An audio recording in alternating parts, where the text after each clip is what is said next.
Welcome back to Navigating Postpartum Wellness podcast, where motherhood and wellness meet faith, presence, and honest conversations. From Navigating Postpartum Wellness Media, we unpack the real work of motherhood beyond the highlight reels.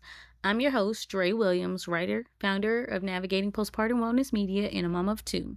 This space is for every mom who's carrying the weight of expectations but choosing to build softer, sustainable rhythms of wellness. Together, we'll talk about the inner work, breaking cycles, finding balance, and leaning into God's vision for your life.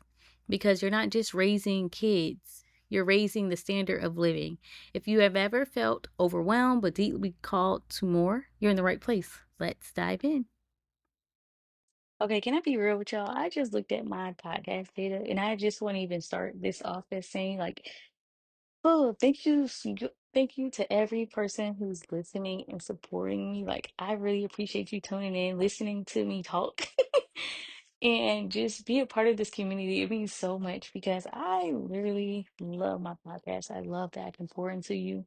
And hopefully you're like, I love listening to you go on your tangents or give us advice or just being real about where you are in life. And that just means so much. And words can't explain. Like, I'm just literally grateful, filled with gratitude. But with that said, let's get into it. All right, so I've just been seeing so many cool opportunities in life, like just knowing that once you focus on the vision that you have and just put it in God's hand, like leave your hand open, literally, like you don't know what to expect. No, not right now. You- Oh, okay, yeah. So my youngest just talking to me, asking me a random question, but it's just like instead of us trying to be so strict about where we're supposed to be, have a vision for you where you want to be, but keep your hand open because you don't know how God's going to direct you to the destination. Like we're getting towards the end of the year, and I just been reflecting on what we've been through this year, and it was like a full reset of what we're going on. It's been a full reset, humility, humbling, like literally like a shift in our mentality and in our expectations. There's the word. There's been so many shifts this year, and finally to the point where I'm just like, whew, this is like the end of the year, but we ended up exactly where we're supposed to be. And for that, I'm extremely grateful. Just like, okay, we are able to have so much support from from my in-laws. Like I have help in-house, right? Um, I'm able to still be home and just focus on my craft and my creativity while being present with my kids, homeschooling them. And it does not look ideal. Like this is not the American dream setup, like, living multi-generationally, homeschooling, me being at home with my kids. Like I would have never thought I would be here. But I'm like, I'm so excited because there's just endless opportunities doing this for me. It's more like, okay, well, we can focus on just being present for our kids and be able to endless opportunities. And I know everyone's situation, it's not saying everybody's journey is different. And this is what I'm learning to embrace my own journey. Like for us, being on one income while we're trying to grow generationally and doing things different from what we've seen, it takes sacrifice and it takes creativity in the sense of like learning how to do things that are not traditional and being comfortable with that. Not saying you're comfortable in the sense of like you don't ever want to, do more. It's more so like being content like where you are. And for me, when I say the endless opportunities, like everything that we've been praying for in the past 5 years, it's starting to start moving forward. We're starting to see like, oh wow, like okay, this coming together. We didn't know that in this season it would look like this, but it's coming together. So it's pretty cool. I want your thoughts. Like, what's your thoughts on how you would do? on your journey, like what's your vision for your family in the next couple of years, or like where do you see yourself? Because oftentimes we can say, "Oh, I want to do this, I want to do that," blase blase, and then life happens. But if you know your pillars, what keeps you going, like the three main things or three to five main things that you focus on, everything else around it can grow. And not necessarily meaning at the pace that you want it to go. It's just like I said, I'm learning to keep my hand open. Like it's just like there's this quote you hear, like once you what is it? It's like once you step away from like a garden and you let God do his work, then you can flourish or something like that. Like basically the quote was something like how you have to step away, like not trying to always hover. Like for example, say that if you have a garden, right? And you're planting seeds, you're not going to be able to dig up the seed every day just to see if you're making progress. It's more so like you have to trust in that you're watering and taking care of the plant so that it can eventually start sprouting. Because even for me, I know I love to garden. Even for me, I have plants in our backyard right now. Yes, it's winter time. I'm planting like kale, lettuce, sage, and a few other things like to get us started. But anyways, um. It took almost a week or almost 2 weeks for it, like maybe 7 to 14 days just to see it starting to sprout. And so imagine if I went outside every day in the backyard, like, why am I not seeing anything? We have to be able to trust, like, whenever I do go back there, it may be something, but if it's not, I'm not tripping because I know it's still going to be something that's flourishing. And we have to feel like that in our own life. Like,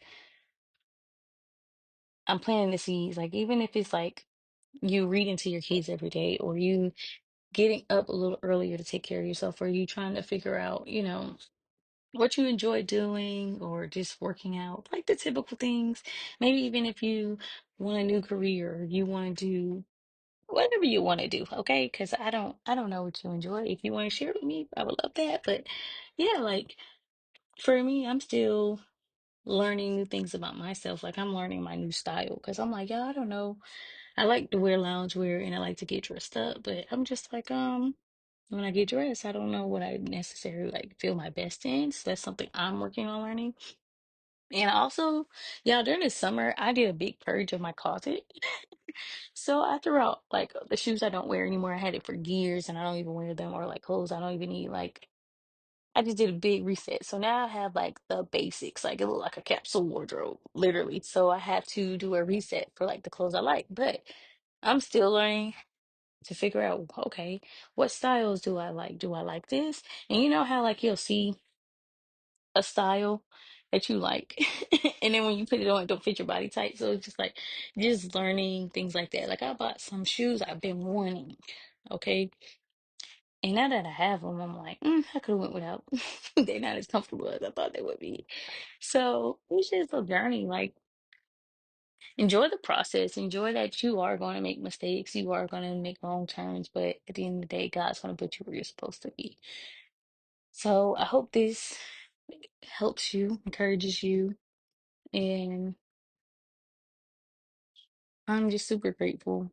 The holidays are coming up. I don't even know what I'm gonna be doing. I'm just focused on being present. I already put my Christmas tree up though, and of course the kids took majority of the ornaments off, so we only have like a couple left at the top where they can't reach them. So now I'm gonna have to redo that, but we're still working on the Christmas spirit. I'm still training our puppy. If you don't know, we got a puppy over the summer. My husband surprised me with a puppy because let's be honest, I had to rehome my first dog that I got in my when I got out of college. It was a Yorkie. I love Yorkie so much. That was my ride or die. And at the time when I got her, I didn't think, oh, I would have a family. I would have kids. Like I thought it was just gonna be me and her. And later on that year, I met my husband.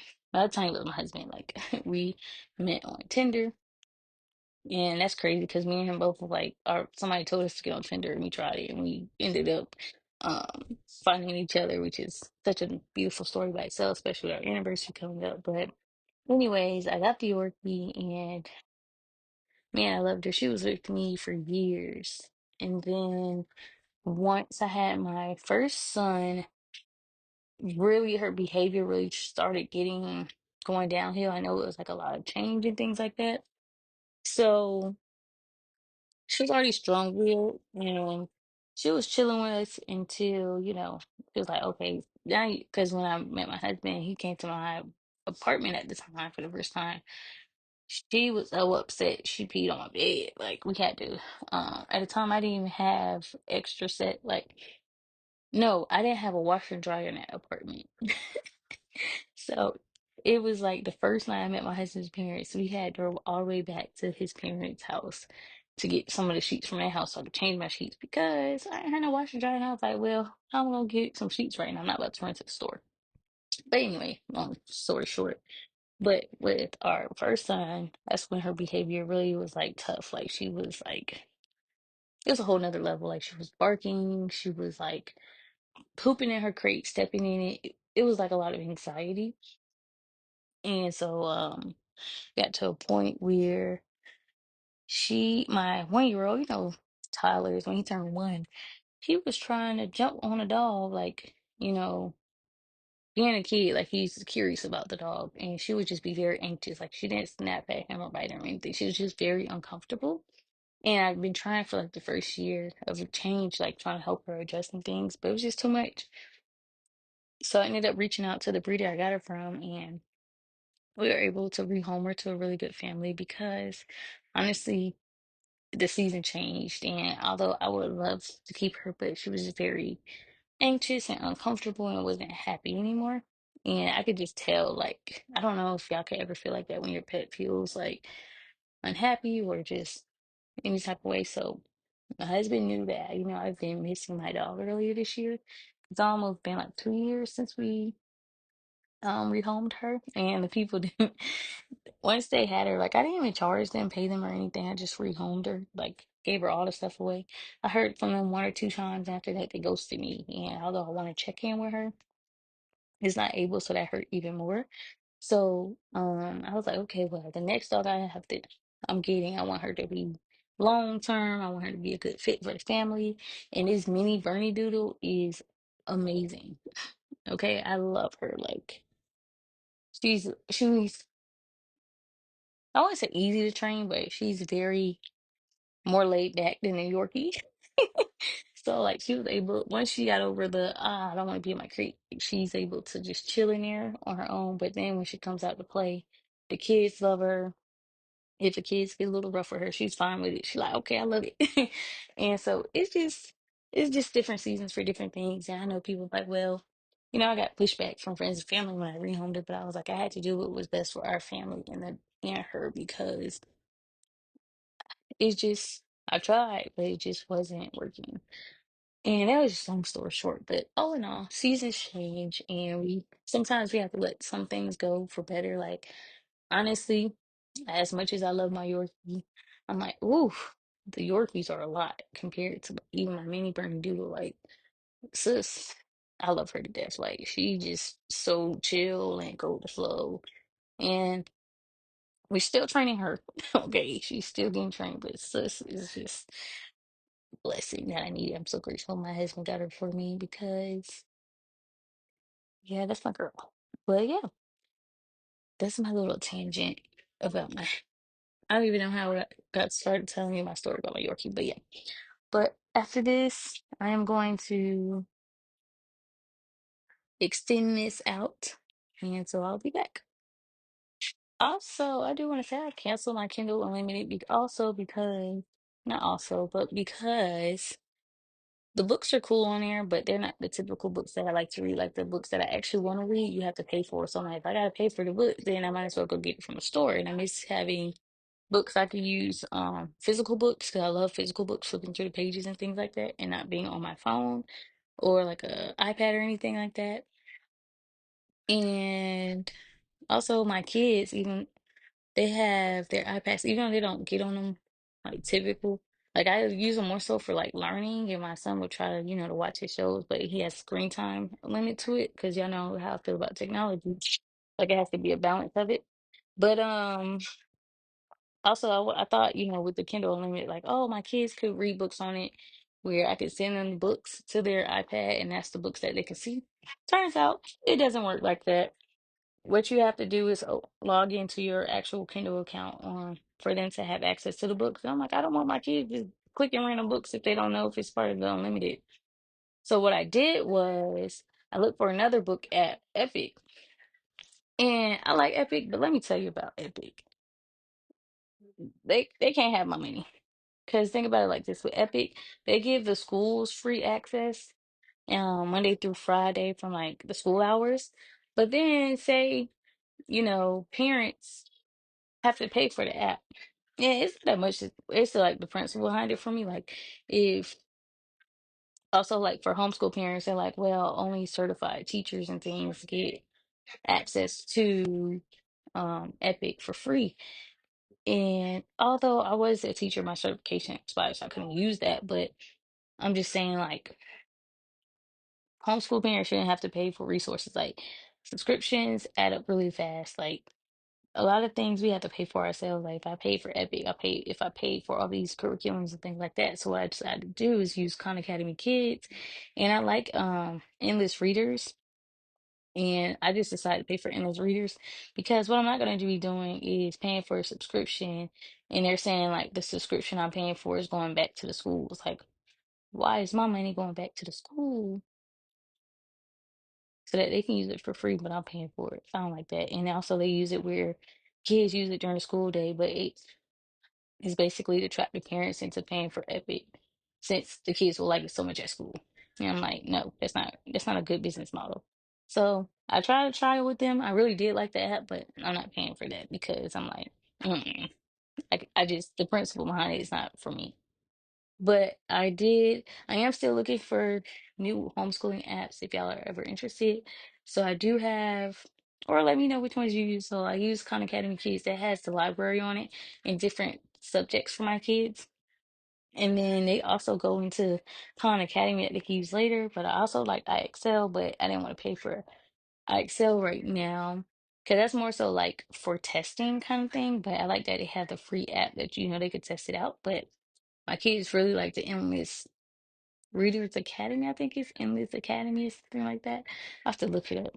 But they like that really a lot. But what I do is for them, we do one core lesson day where they sit with me and get their work done.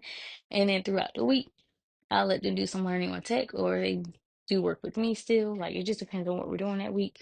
But now I'm trying to get ready with the arts and crafts for the holidays. I want to make some keepsakes for them. And then I saw this movie where they did like the 12 days of Christmas, like each day they would get a gift, not a gift, but a card on a Christmas tree from Santa.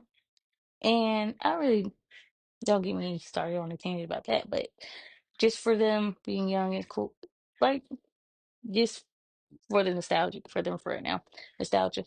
Like put a letter on a tree from Santa, and then they open the card, it tells them what they're doing that day, and it gives them something to look forward to, just like Elf on the Shelf. So that's something I'm working on planning for them, and just continue to do some learning activities. Because right now, my 4-year-old, he's more so in a fluency stage, working on like word families, like getting more fluent with his reading the sentences, like getting more fluent with that and getting faster with math application and working on his handwriting. So it's really cool with him. And then my youngest is still working on his letter sounds and letter ID. And he's good with some counting, but we just starting to do like adding and subtracting with him. And I know a lot of people say, oh, they shouldn't be doing academic stuff like learning right now, things like that. But for me, I feel like this is their foundation. They're a sponge. They soak it up 10, 15 minutes a day, even less than that. It's just repetition teaching them. And I know I seen you post like, your kids don't need to be reading before like kindergarten and stuff like that. For me, that wasn't my goal. Like, oh, they need to be reading. No, it was more so like learning, like teaching them to learn. Like life is learning, but I want them to have a foundation. So if my son does go somewhere and he wants to read a book, you can read the book or count some money. Like it's real world application to it because even if we go to the store, I'm like, this costs this much. And then how much is this? So it's like you're teaching them life skills along with it, and they have to have that foundation. So me teaching them right now is more so like this is lifelong skills that I want you to learn. It's not so more me pressuring them like my kids need to be XYZ before a certain age. I know.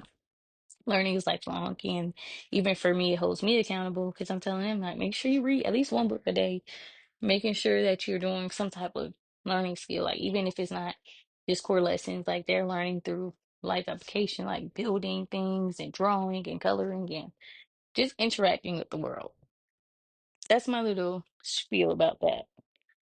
It's never too early to read to your kids or teach them skills that are important in the world. But with that said, that's why I'm just trying to find some really good apps. And I know I've seen something about like iPad kids, about like kids who are attached to the iPad. And I'm like, my kids are not attached to their iPad because we do a balance of it. So even recently they had those kid tablets that are, I like the concept of them, like where it's children friendly, you can block certain stuff, you can do screen time on it.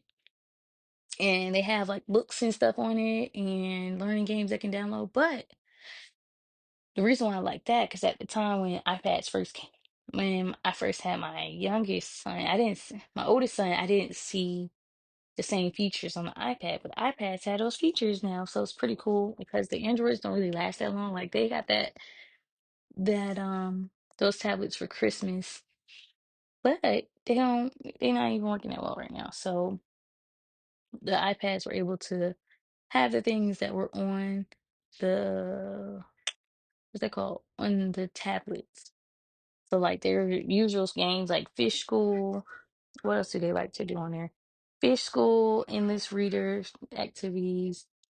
They like to do a little car wash game, like little stuff. But I give them like a screen time to it because I'm like, you're not about to sit on these iPads all day. You're gonna be able to use technology, but also take a break from it and do other things. And my oldest will tell me to take free time. I'm like, yeah, buddy. Like we're gonna find some stuff like right now. They're in the living room building with tile magnets and with their cars and some blocks, building up a castle, what they said. So it's like I like for them to have both exposure to both, but also know that it's a balance. Like don't depend on technology, it's a resource and you can go without it. And then I was gonna tell you something else before I finished what I was doing. Um I forgot. But yeah. But yeah. And oh, yeah, so with the iPads too, you can do family sharing where you can share apps. And my husband and I recently are trying out the Apple One Premiere where you can get different apps like the arcade, get more storage, like one terabyte of storage, uh, access to the news, Apple Fitness, and Apple Music. And we could share it all around. So like I don't like my kids on YouTube. So what I did was like now I'm learning like, oh well, you had an iPad, you can listen to your Apple Music. Like they have their own Apple Music where one you can filter like they can only listen to clean songs. But my son like his favorite songs right now like the PJ Mask or Bluey soundtrack and things like that. He can listen to them around the loop. Like, no, we don't need to get on YouTube for you to listen to that. Or no, we don't have to get points from Pandora to listen to that. So I've been making them their own playlist, and then me and my husband have our own playlist. Like nobody's playlist is on the others' playlist. Everybody has separate stuff, and I think it's good for them. So as they get older, and we're just testing it out right now. So everything I do, I'm always open to learning and just doing different things, see what works. Like maybe one week something works and then it doesn't. It's part of life. Like I'm learning along with my kids. So yeah, that's my little homeschool tangent. And what are y'all doing? What ideas do y'all have for the holidays? Because I don't have any right now. I'm just being present. But yeah, but my son did mention he wants to do like ice skating and go see Christmas lights. And I know out here in Atlanta, they have it where you can drive through to see Christmas lights. And then there was another one where you can walk around in person and they have like, I can't remember where it is though. I have to look it up. It's like where you can have the what is that called? They have like apple cider and have hot cocoa and stuff like that. So I'm trying to figure out that now. I told my husband like, yeah, we need to sit down and plan it together because I don't have full mental capacity to figure this out. And we're gonna do it along with ChatGPT to help me out. If you know, you know. But yeah, so I'm just super grateful. I know my son had having a tough day because he's tired, but we gonna work through it until bedtime. But yeah. And if y'all like these, please leave me a review. Okay, like it, review it. Let me know what more topics you want to hear, what topics. You can also hit me up. You can either like follow, DM me on social media on Instagram. I usually check that like once a week, or you can email me maybe info at navigatingpostpartumwellness.com because I actually check my emails consistently. So yeah, you let me know what y'all want to hear. I'm here for you, but I'm also like just expressing who I am, things that I go on throughout the day. I got this inspiration too because I like to see the day in the life YouTube content. I only watch really one person. It's like her name is Real Mommy TV times two, I think, is Zaria. I think that's her name. Ooh, if I hope I ain't butcher her name. Something Zaria Coleman? Yeah. I like her content, but it just inspired me like, okay, well, I know for me, I'm not always able to sit and look at um dating life. That's the only one I really watch. Like I really don't ever be on YouTube. But when I came across her, I'm like, oh yeah, gotta watch this, gotta lock in. But I say I want to do something like that for you all, but more audio version so you can have it. You can listen to it while you're driving, at the gym, cooking dinner, laundry, cleaning up. Like you can have it either in your earphones or play it out loud. It's just give you guys more access and more raw content to just feel like girl talk. Like we just vibing, having a good time. And I enjoy it. I really do enjoy making these for you all. And sometimes, I have them scheduled out depending on what it is, just so that y'all always have content. Because I want to be consistent with these. I know I only post once a month now for my regular content, but here we are. But I also have blogs too. Like if you ever want to be like, I want to hear more, you could read more on the blogs at navigatingpostpartumwellness.com because I blog too. Those are more in depth because I love to write, and y'all know I have books available, and I have a new book coming out soon as well. So yeah. Oh, I forgot to mention. Yeah, I told y'all I watch Real Mommy TV times two, but I also like the Raising K's channel too on YouTube. Like I'm really not a YouTube video watcher. Like I was watching someone, but I really don't resonate with their content anymore. Even though sometimes I may watch it like, I don't have nothing to do in this moment and I want to watch something. But those two are when I'm on heavy. It seems more like my lane. Like, okay, I love seeing things like this. It's wholesome, it's real, like authentic, but it's also just beautiful. I just love seeing Black women being present with their kids and being able to have a home and things like that. It's just so many things that I really just enjoy seeing the content. And I'll be back because my son is crying. Okay, so before I end this episode, I do want to genuinely ask y'all a question. Because right now I'm in a mood, right? Because you ever have like hard, tough couple days with the kids, and then this one day is your glimmer. Your kids acting right, nobody melting down, everybody chilling. And then that next day come and it's back to just chaos and a tough time. Like, I know they're kids, yes, I get it.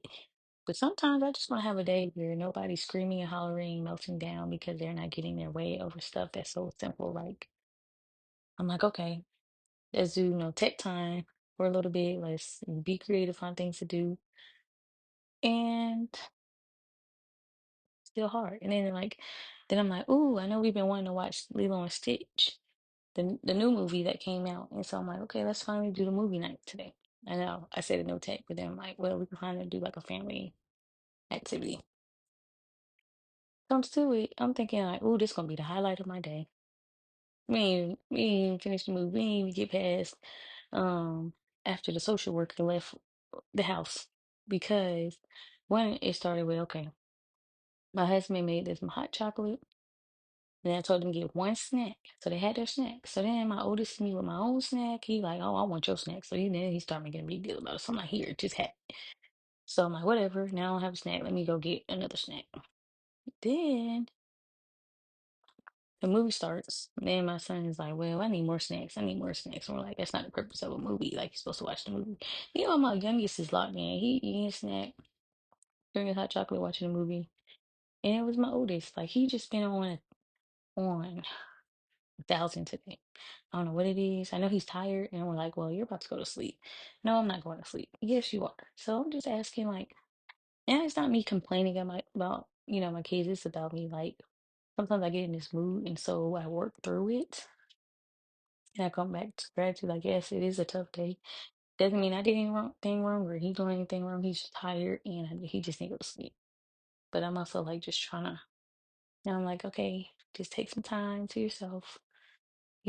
Breathe. And that's why I'm like sitting in a space where nobody is in right now because I'm literally like breathe, Dre, because this day has been terrible. Like I was watching, it was still playing a movie. I was just looking at the screen, my face scrunched up. And my husband's like, "What's wrong?" And I'm like, and he already knew, like, she just over it, like something that was supposed to be so fun. And that's just an example of what it was like during my day. And I just want to know, have you experienced that? Because I know, like, I see a lot of people talk about how amazing they had, like, activities and stuff like that. And sometimes I feel like when I do fun stuff with the kids, it just be pure chaos. Yes, you get some glimmers through that activity or the outing or whatever it is, but it made me not want to do it again. And then here's what happened. Then I try again, and then it still be crazy. But that's just my little tidbit. That doesn't mean I'm gonna stop doing activities or anything. It's just more so like sometimes you just have to have no expectations. But then I just get so excited about certain stuff, and that's sometimes they give me a hard time.